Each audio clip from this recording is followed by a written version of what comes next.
Is the war in Yemen finally coming to an end? Welcome to Connections, the Arab Studies Institute interview program. I'm Mouin Rabbani, and for this episode, we're delighted to be speaking with Helen Lackner. Helen Lackner is a leading authority on Yemen and has been writing about Yemeni politics and society since the 1970s. Her most recent books are Yemen in Crisis, Devastating Conflict, Fragile Hope, and Yemen, Poverty and Conflict. Helen Lackner, it's a real pleasure to welcome you to Connections. Well, thank you very much for inviting me, and thank you very much for trying to raise the interest and concern about Yemen amongst the world in general, and your viewers in particular. And I'm sure this is going to be a very enlightening conversation about what's been happening in Yemen and what we can expect coming up. So to dive right into the current state of play, as you know, and as you've written, the past several months have witnessed a truce between Ansar Allah, more commonly known as a Houthi movement, and the internationally recognized government's Presidential Leadership Council, negotiations between the Houthis and Saudi Arabia, and continued efforts at mediation by the United Nations, Oman, and others. What have these initiatives produced, and do they, in your view, herald an end to the war in Yemen? Okay, well, I think we've got a number of questions here, and I'll try and maybe unpack them a little bit for those people who haven't followed the situation too closely. So the first point you raised was the truce. The truce was mediated just over a year ago. It started on the 2nd of April, 2022. And lasted 6 months. It was 3 times 2 months, and it expired in October. This is important because formally it's expired, but in practice it's largely held since then. And so I think, we have to remember that basically we're now well over a year since the last serious confrontations between the Houthi movement and the Saudi and the international coalition have taken place. In other words, since there have been any cross-border attacks from Yemen and beyond. And some of that doesn't mean that there's been zero fighting within Yemen, but certainly the fighting within Yemen has been much less. And again, it's something we could talk about a bit more later. Then the second thing to really notice is that this truce is between, as you said, the Presidential Leadership Council and the Houthis. The Presidential Leadership Council is basically a group of 8 men who were selected and appointed by the Saudis with the Emiratis on 7th of April last year, and who are the formal presidency of the internationally recognized government. And replacing former President Abdurrabbu Mansour Hadi. Yeah, kind of, because the handover speech by Hadi says he's handing over his power, but he doesn't say that he's resigning as president. So some people might argue that he's still president. This hasn't really cropped up. But I think what's really important about this Presidential Leadership Council is, number one, it's formed of 8 men, no women, as usual. And number two, it's formed of 8 men who basically are mostly, at best, can be described as rivals to each other, and at worst, or maybe more realistic, largely as enemies from one another. So it was designed and explicit. If you look at Hadi's statement handing power to them, it was specifically designed to be united and to negotiate with the Houthis. It does, I repeat, explicitly say that they are to negotiate with the Houthis.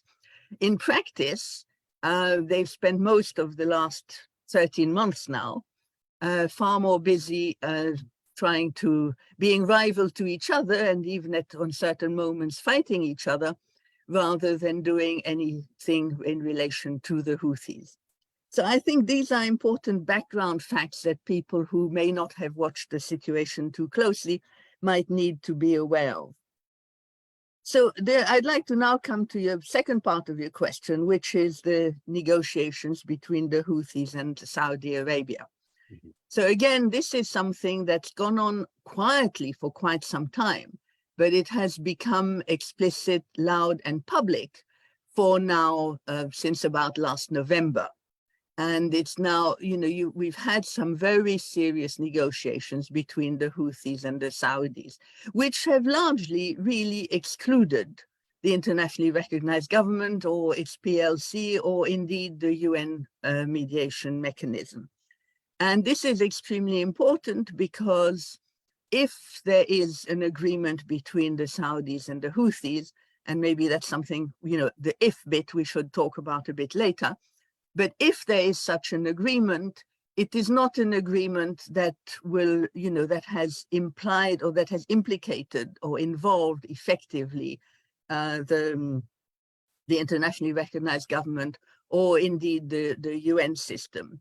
Sorry, just to be clear, you're saying that Saudi Arabia is essentially negotiating on behalf of itself and not on behalf of the Yemeni parties that it's supporting.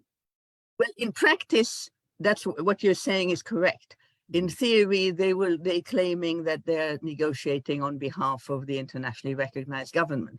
And to look at the detail of that particular point, the Houthis have been saying for many years, in fact, since the beginning, that their war is a war between them and the external enemy, basically the Saudis and, of course, the Americans, the Israelis, and everybody else behind them. Saudi-led coalition. Yeah, but basically that from the Houthi point of view, the war is between them and the Saudis.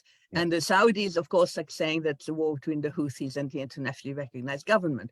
And one of the there are a number of current sticking points of a potential agreement, but one of them is indeed in what capacity would the Saudis be signing? Because the Saudis are saying we will be signing as mediators and want a signature between the internationally recognized government and the Houthis, whereas the Houthis are saying, no, we're signing with you guys as parties, and the internationally recognized government are a bunch of people we'll deal with separately in the future, at our convenience, I think, effectively. So, that's one element of the current issues. And I think what you have to look at is the fact that the UN mediation process, which had been, very frustrating, I think, and very unsuccessful since 2015, has changed in the last 12 months in the sense that the current UN Special Envoy he did achieve the truce, which is a really very major achievement. And he is trying his best, as far as I understand. I've got no direct personal information on this, is trying to make sure that the internationally recognized government and other parties manage to have a much bigger role in future negotiation than is desired but definitely by the Houthis and possibly by the Saudis, but I wouldn't like to guarantee that. So I think in the sense, the final bit of your question, which is how do these address the possible end of the war in Yemen? It's really, assuming that a successful negotiation takes place between the Houthis and the Saudis, you will have an end of the international of the direct military international involvement in the war, basically of the Emiratis and the Saudis.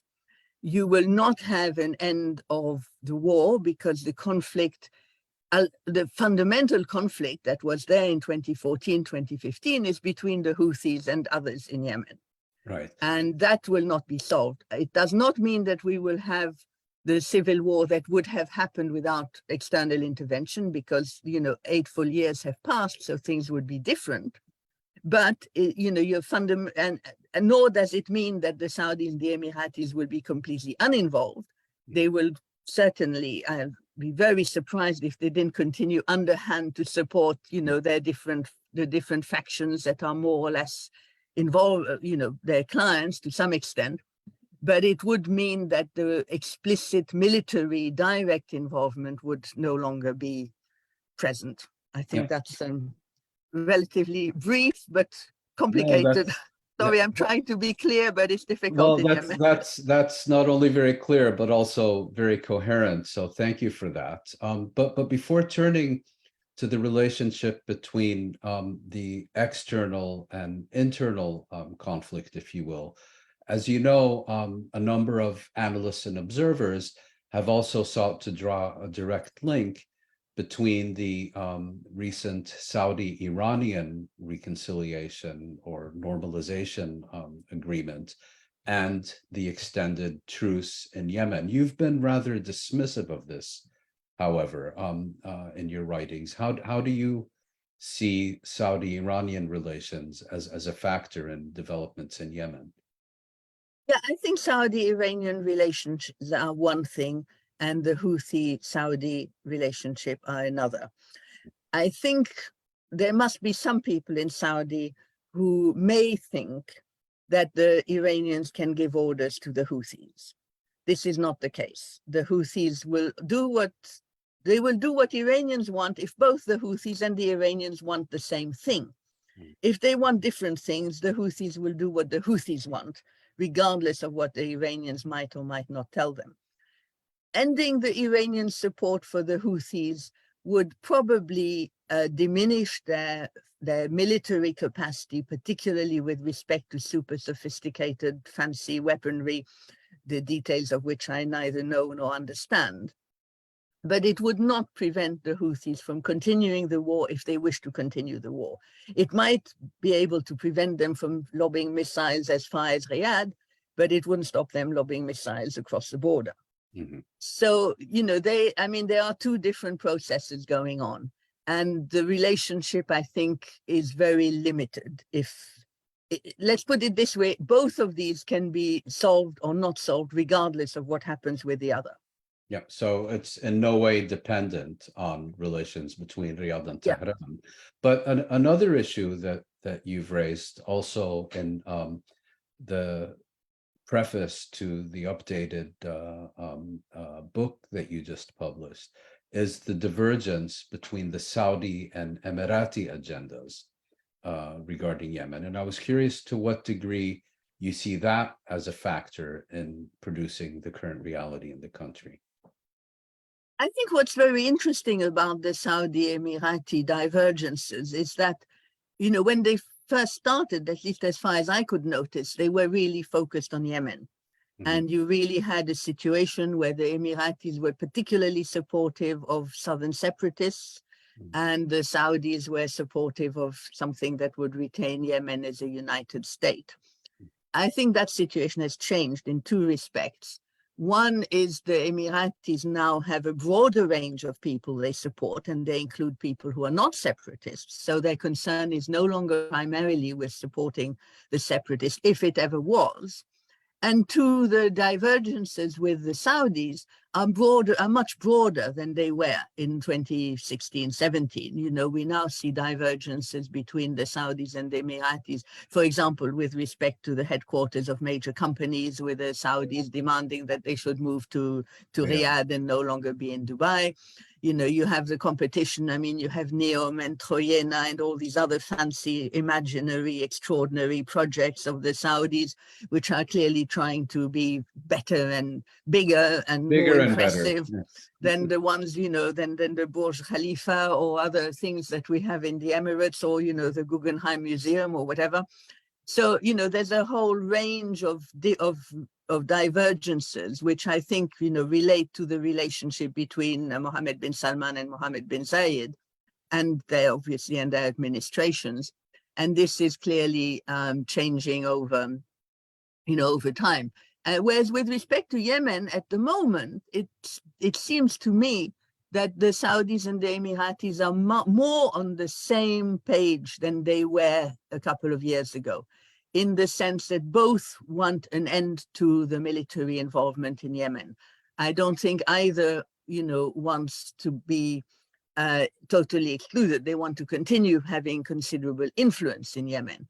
But, they, in the sense that the Emiratis are no longer 100% with the southern separatists, and they support others who are not separatists. And they also, I think they were surprisingly kind of upset by the few things that were lobbed onto Abu Dhabi in January 2022.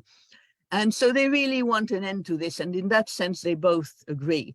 And as far as I know, and again, I have no inside information and I could be wrong, they agreed on the formation of the PLC, however misguided that may have been. And they would like to see an agreement. Yeah, because the PLC includes personalities that are considered loyal to both Saudi Arabia and the Emirates.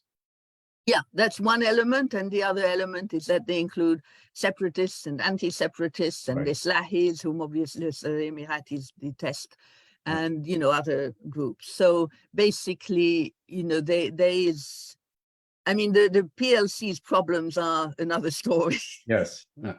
But we'll get into that later. But now I'd like to return to earlier issue you raised.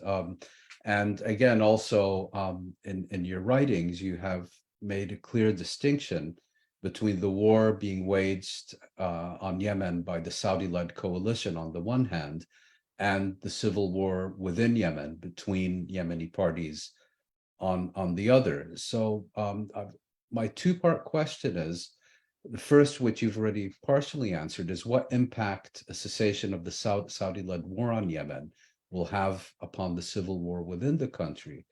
And additionally, if you could perhaps sketch out the main fault lines that continue to exist within Yemen. Well, as I said, I think on the, you know, the impact of the Saudi and other external intervention on the Yemen war, in a way, is extremely difficult to assess at the moment because one doesn't know exactly which way it will end. I think one element which is quite clear is that the Houthis are by far the strongest element on the Yemeni side for a whole host of reasons which we can go into. And because they are so much stronger, and at the same time, the anti-Houthi movement in the shape of the PLC or IRG is so divided amongst, you know, as well as having other problems. Competing factions and competing personalities and competing representation. So, you know, it's difficult to know what form future, you know, a Saudi military less, you know, minus Saudi military situation would be. But when you're asking about the fault lines, there's so many. It's hard to, you know, it's difficult to know where to start. I mean, first you have political fault lines, which is on one side you have, you know, the Houthi movement who believe that, you know, the world, or at least Yemen, should be ruled by Sada, namely by descendants of the prophets, or people who are known as Ashraf or Hashemites elsewhere. And that is, I think, the most fundamental of the Houthi beliefs. And so that's, in a way, what holds them together.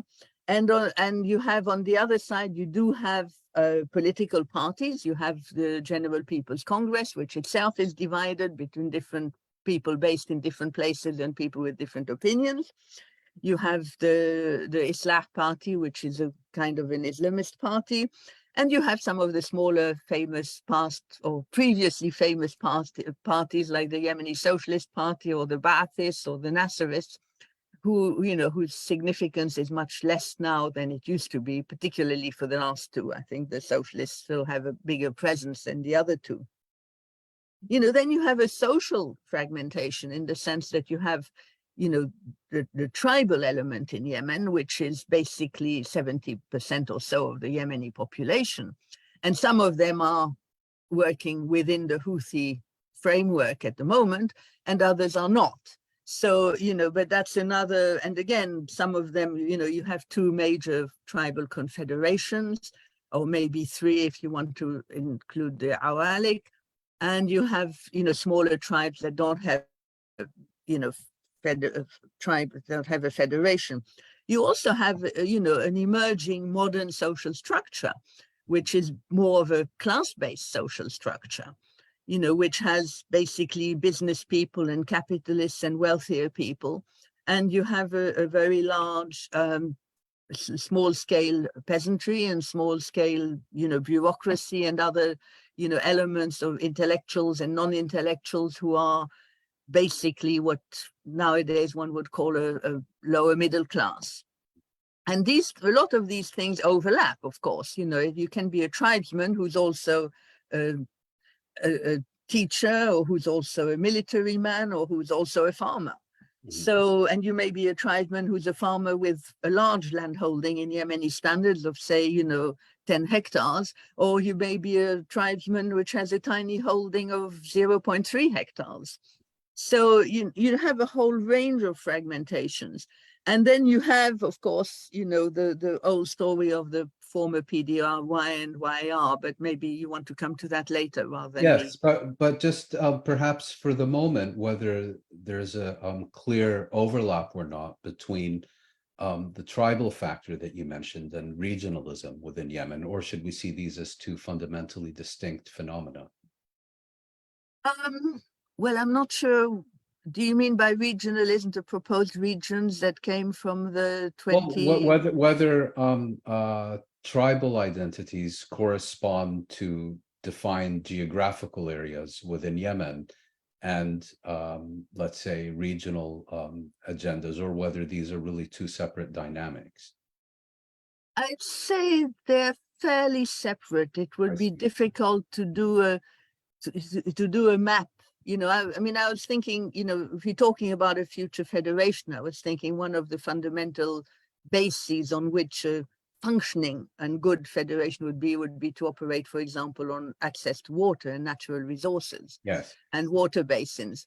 You can't really do that. There is overlap, and you could do a very rough thing. For example, you could say northern tribesmen and northern Zaidi tribesmen, but they're basically in what you could call a pocket in the north, and then you have everything else who are not Zaidi, but that includes tribes, that includes non-tribes, that includes everything. So I think to do a kind of a unitary map would be difficult. Right. And it's a task that will have to be done if anybody ever tries to do a federation. I mean, it's going to be difficult, but it should be done. And the other factor or fault line I'd like to ask you about is concerns former late Yemeni president Ali Abdullah Saleh.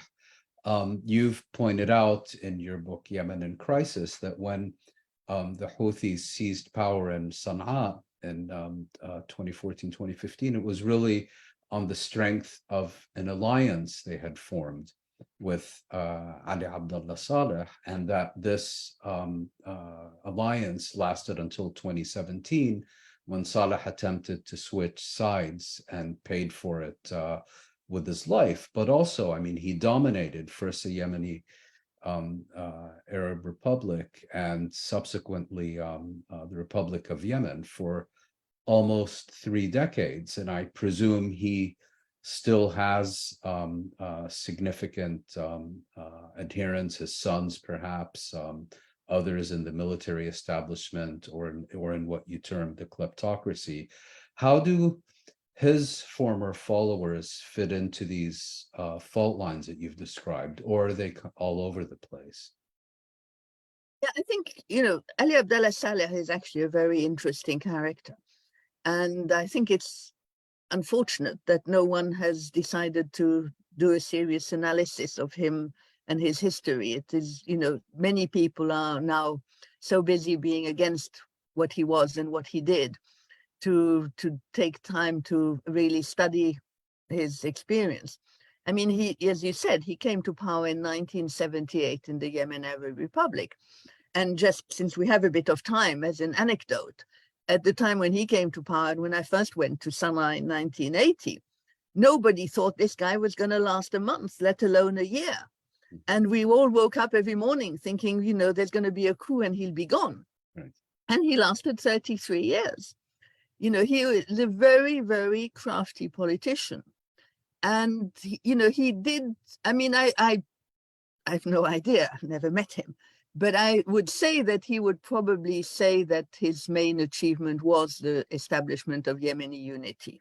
In 1990. And I think there are a lot of Yemenis who support Yemeni unity who would support him because of that.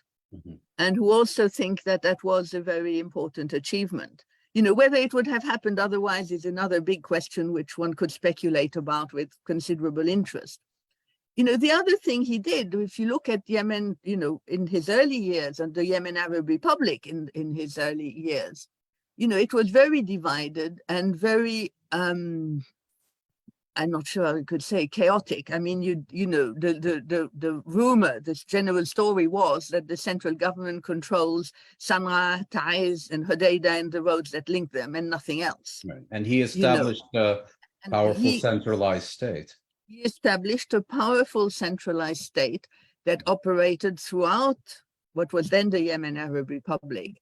And in a sense, one of the reasons the Southerners objected to him afterwards is that he basically transferred that system of control to the whole of Yemen after unification. Right, to the former PDRY. Yeah, the former PDRY. Whereas the PDRY under the Yemeni Socialist Party from 1967 to 1990 was itself a very centralized and very organized state.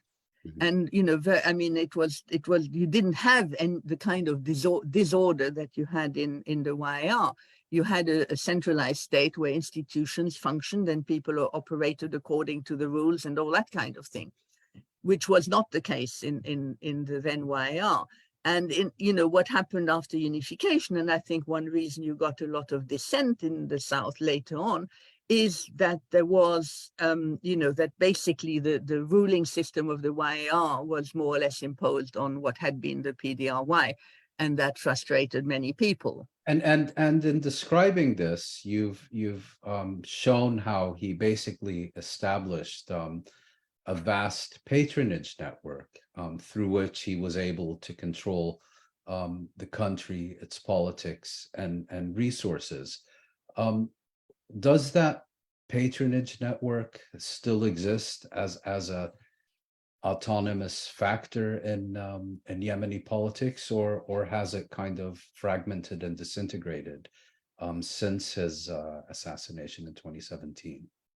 Well, I would go back to the first part of what you were saying, which is, one of the reasons the Southerners were so hostile to him and to that rule is that they claimed this patronage system only benefited Northerners. This was not true. The facts do not support this. It included a lot of Southerners, including particularly a lot of Southerners who had gone to exile into Saudi or into North Yemen after the socialist regime took over and who were brought back. So I think that's, one element.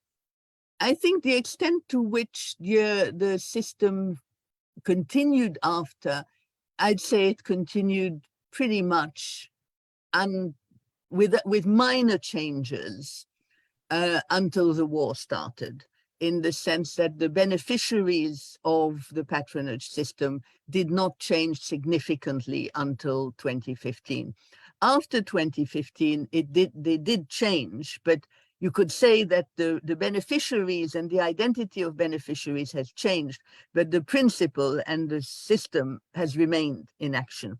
So, for example, the Houthi elite are not parking their funds in international banks because they don't have access to international banks, but they're building fancy houses or villas or whatever and other expenditures within Yemen. And the elites of the rest of the country are probably parking a lot of the cash that they've collected in different bank accounts and in villas in Abu Dhabi or Dubai and other, other things of that side. So I'd say that the patronage system and, this nepotistic system still exists, but instead of being under one head, it's under a whole host of different heads. So his former loyalists no longer represent, let's say, a unified, autonomous or independent factor within the Yemeni political equation. I think when you talk about loyalists, you have to divide between the beneficiaries of the nepotistic system, which is the small elite we're just talking about, and the population. Right. Amongst the population, there was a considerable amount of support.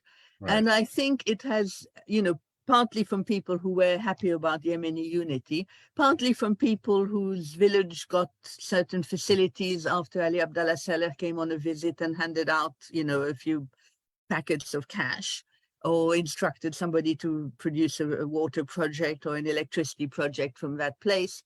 And I think now, you also have a number of people who would say, well, things were peaceful in those days, let's get back to that. Yeah. Without necessarily having been great supporters of Ali Abdullah who wouldn't necessarily, if you'd asked them in 2010, said, you know, Ali Abdullah's great and we really want him, but would now say, well, at least under Ali Abdullah, we could just get on with our lives. Yeah. So you have that element as well. And turning now to that future, what in your view are the conditions and prospects for a meaningful political dialogue that would restore this type of peace to Yemen? What are the main elements that need to be on the agenda? Well, I think there's a big difference between peace in the sense of an agreement signed by, you know, top leaders under the authority or under the mediation of the United Nations, which would stop fighting, and the kind of peace which I would like to see, which is one in which, you know, Yemen could be built up as a society with a better and more equitable economy and more equitable society and without overexploitation. I think the two are really let's start quite with different. The first one. Yes, indeed, and I'm particularly keen to discuss the second aspect of that equation. But let's start with the first, which is kind of a formal cessation of hostilities and end to the war and the conflict. Well, I think for the first one, the only way it could become, I wouldn't say sustainable, but lasting for a while, would be to make sure that it isn't totally dominated by the Houthis. And that's going to be a very difficult struggle for whoever is mediating and happens, because the Houthis are so much stronger than anybody else. You know, even if the IRG wasn't as divided as it is, you still have the Houthis being very dominant and basically currently being the winners of the war. And so, you know, they are in a very strong position. I think you've said they control, if I'm recalling correctly, 1/3 of the territory and 2/3 of the population. And if I understand you correctly, they basically expect to have dominance over the political system as part of any political settlement from their perspective? Very much so. I mean, I think at the moment I'm not even sure to what extent you can say dominance, so rather than complete takeover. I mean, you know, they're in a very strong position and they don't see the need for any serious concessions. I mean, why should they make concessions, and what concessions would they agree to making in the face, you know, the main things that they don't control is the limited oil supplies and hydrocarbons. And, you know, some of the, you know, as we said, about 1/3 of the population, which is dispersed in different areas. So, you know, they are, I mean, to me, the biggest difficulty that's faced by the UN mediation team is how to get, assuming there is a negotiation, when we're not there yet, you know, Yemeni negotiations, we're not there yet because we didn't actually get to the end of the Saudi Houthi negotiation, which is also, we're not there yet. So, you know, maybe we can go back to that one. But the Yemeni negotiations, you know, as mediators or the UN or anyone else who attempts to mediate, you know, how can they give a stronger say to the anti-Houthi groupings when the Houthis are as strong as they are? So are you essentially questioning whether the basis for political settlement exists at present?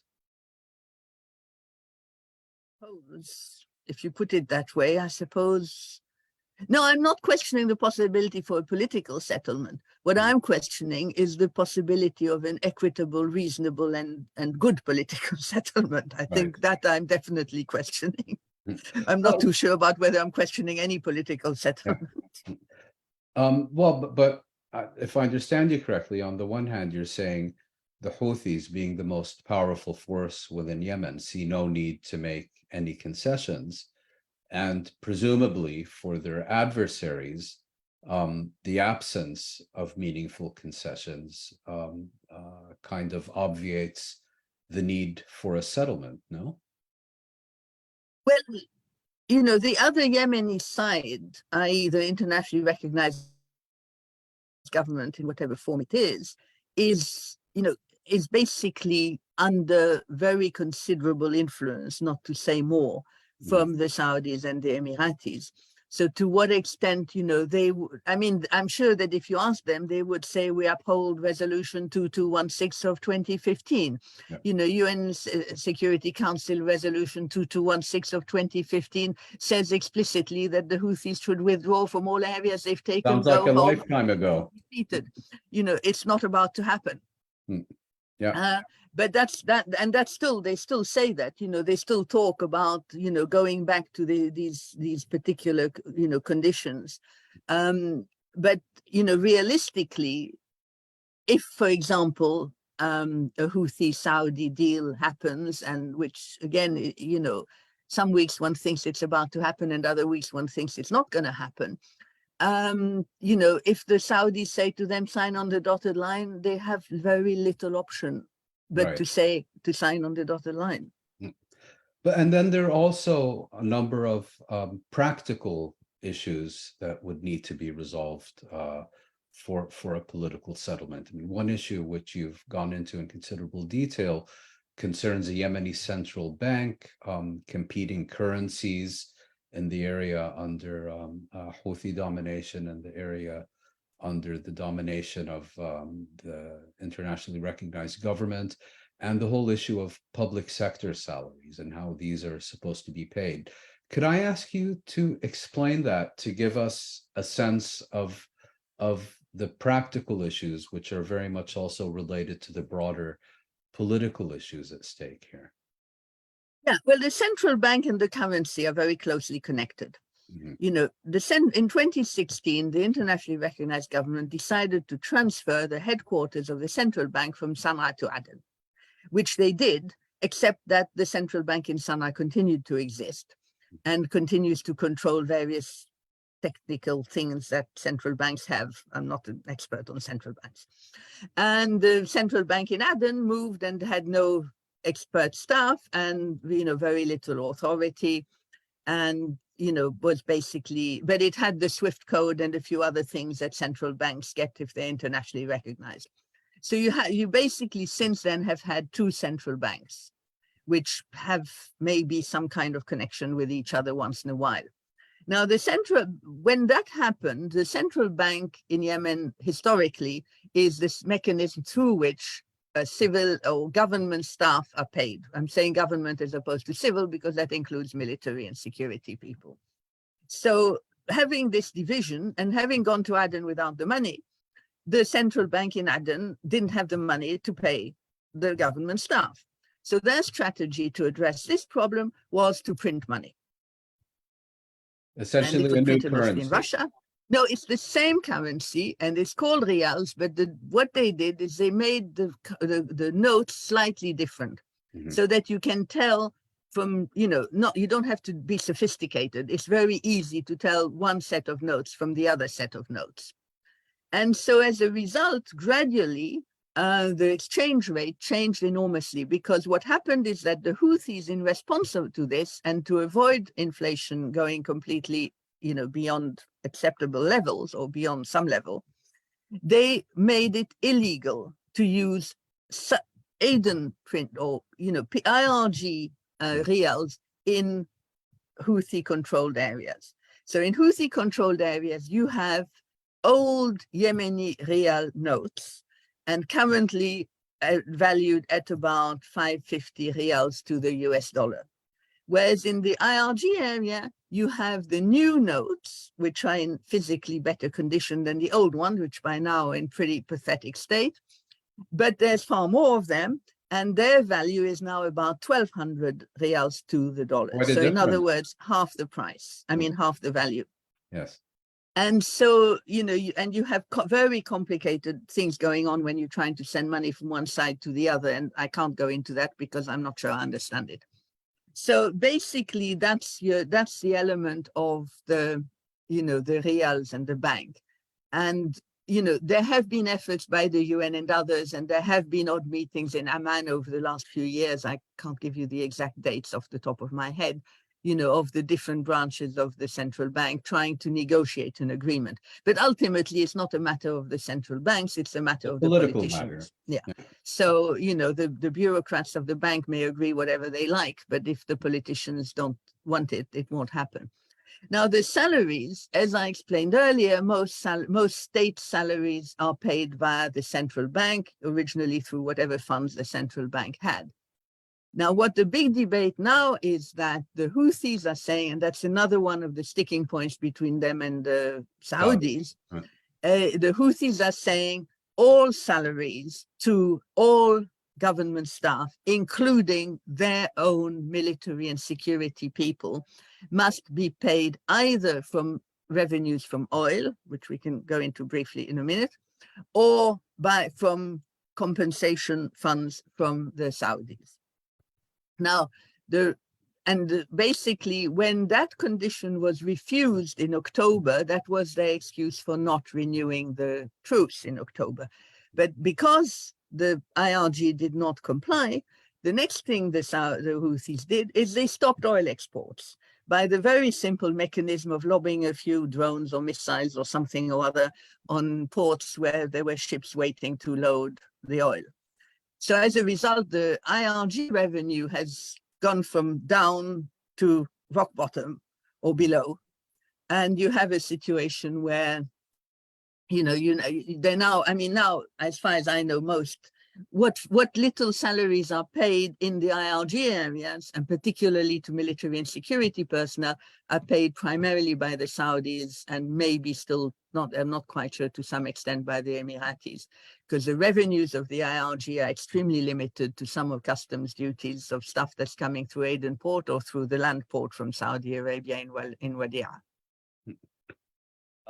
Turning now to the broader picture, you've questioned whether Yemen will survive as a unitary state, and you've also suggested that disintegration could go well beyond a simple return to the borders that existed before the 1990 unification of the Yemen Arab Republic and the Popular Democratic Republic of Yemen.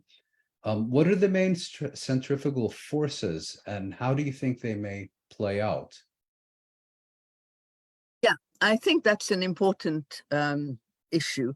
As we said, the country is very fragmented today, but we have a situation where to me, whatever happens in the future, return to the 1990 border is not on. Mm-hmm. Primarily because in what was the PDRY, the divisions are greater than ever. They were always quite significant. They were held under control by the socialist regime, but they've basically they blew up under the socialists in 1986. Again, that's something we may or may not want to go into. The Civil War at the time. Yeah, and since after 90, and you basically have a whole host of different divisions within what was the PDRY, which is, well, for example, and I think the most prominent one is assuming somebody, for example, the Southern Transitional Council, who are the most well-known group, but by no means the only one, and by not necessarily the most important group of Southern separatists.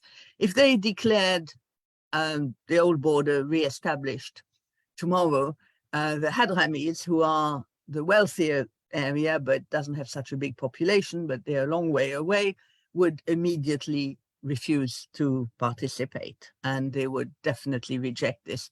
And as it happens, we're having a situation right now where this particular faction of the Southern separatists is planning to have a unifying conference tomorrow in Aden that will bring together all Southern separatists.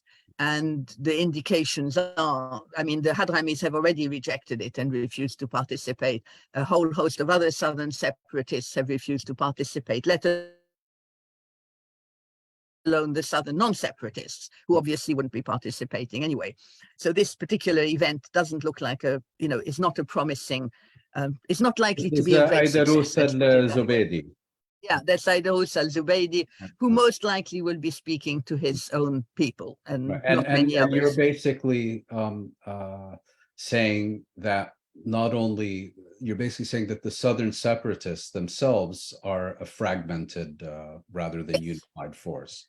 Absolutely. And there's a number of, I mean, there's a whole host of different Southern separatist organizations. Mhm. And then there's other, I mean, the Hadramis wouldn't call themselves Southern separatists. They would just call themselves Hadrami separatists. Right. Right. And they would want either a unified Yemen or independence as Hadramaut, presumably. I think so. I mean, I think, you know, whether they, I'm not sure exactly. Again, there's not more than one Hadrami organization.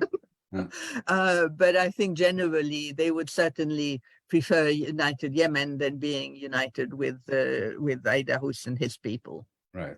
And turning out, sorry, go ahead. Yeah. So basically what I'm saying is that, you know, to return to the 1990 borders would immediately mean a further split, at least one or more, two or three further splits within what was the PDRY. And if you look, similar dynamics at work in the former YAR?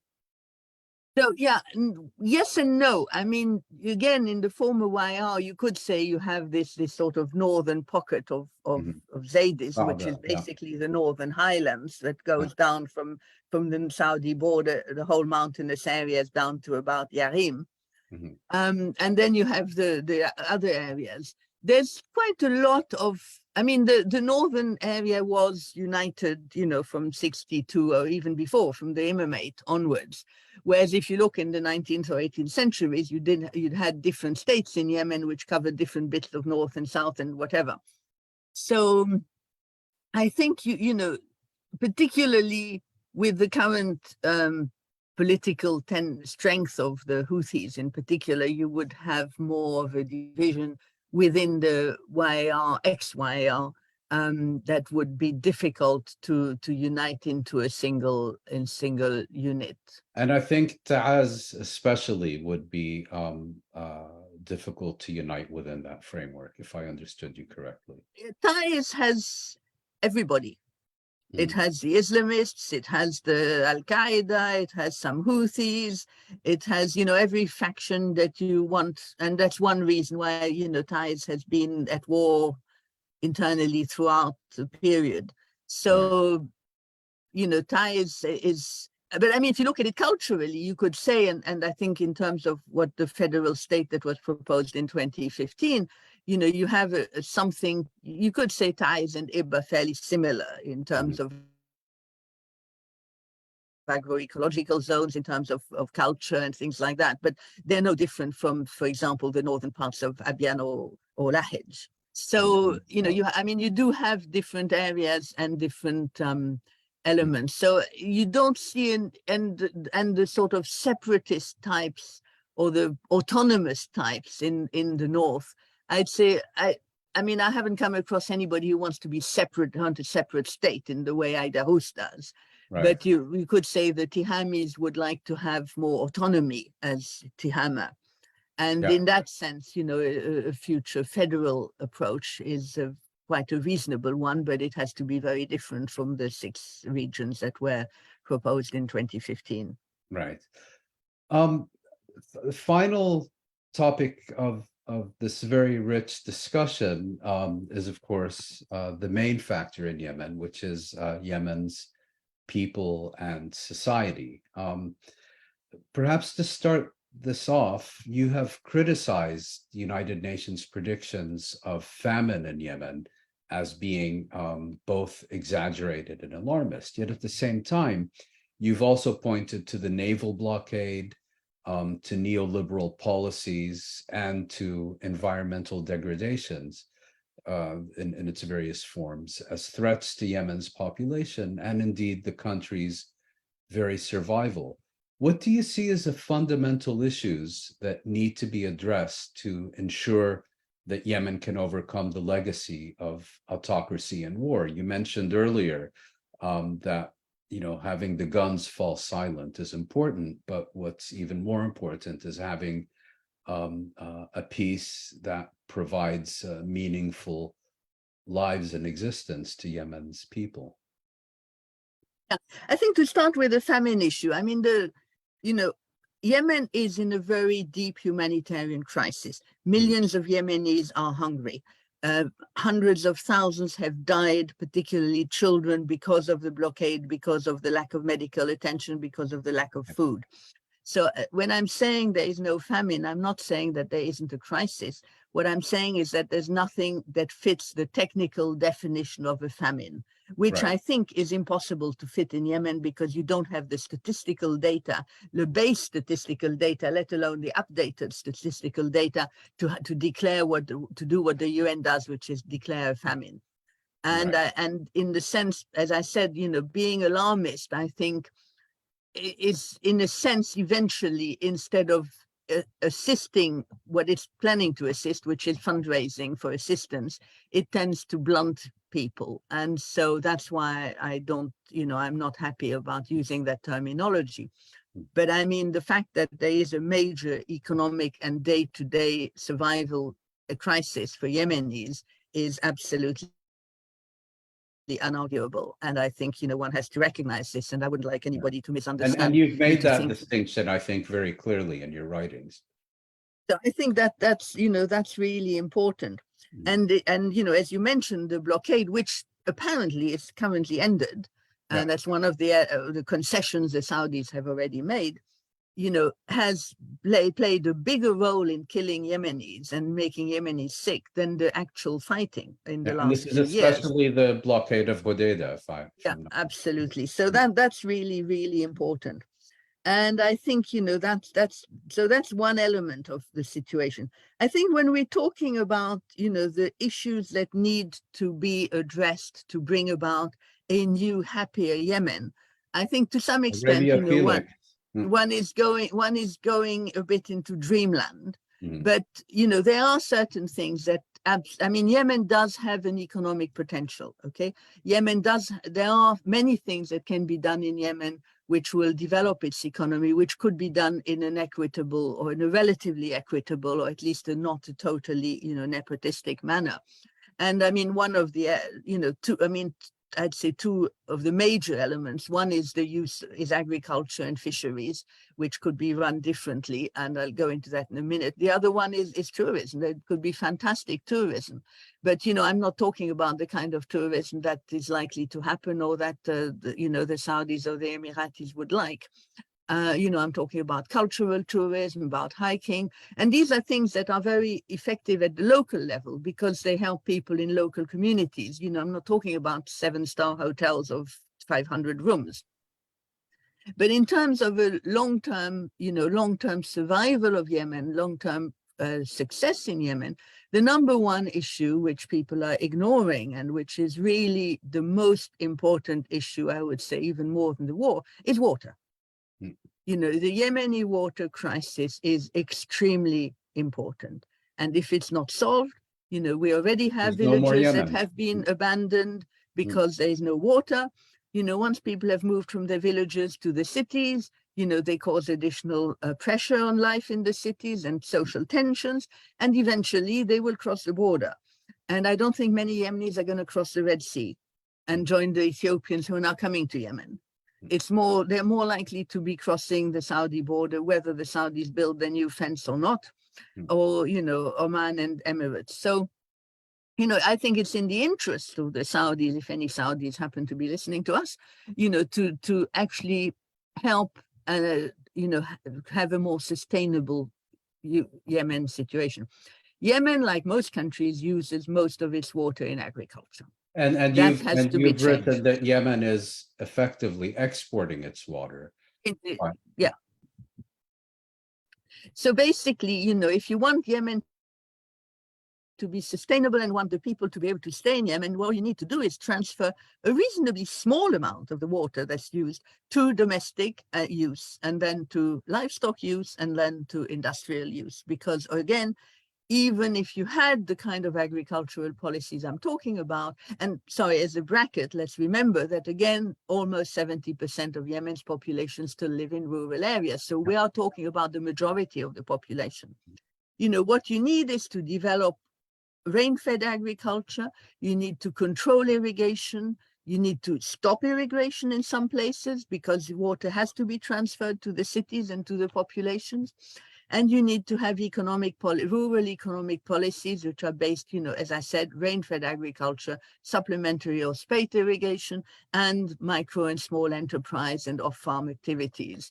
Because even, if things are done, you're still having a very large proportion of the population. I mean, now you have, of the 70% who live in rural areas, only 2/3 are actually directly living from agriculture, and very few are living exclusively from agriculture. Even before the war, you'd had a very strong transfer of activity for rural people from agriculture and livestock to casual labor in the towns. So these are very, very fundamental issues. And then, of course, I mean, it would be lovely, and let's dream, let's have an equitable development policy. Let's have a government that considers, the welfare of the majority of its population and not that of the 1% or less who are, already doing extremely well. Let's have a governance that is, democratic. Whether these things are possible under the level of influence that will remain from the rest of the peninsula is debatable, but that's what we should be trying for. And let's try and have, a governance and a system where, women have a role, because at the moment they have, certainly under Houthi control, they have practically no role or no role at all. And even under the rest of Yemen, there's no serious recognition of the importance of bringing, of gender equity.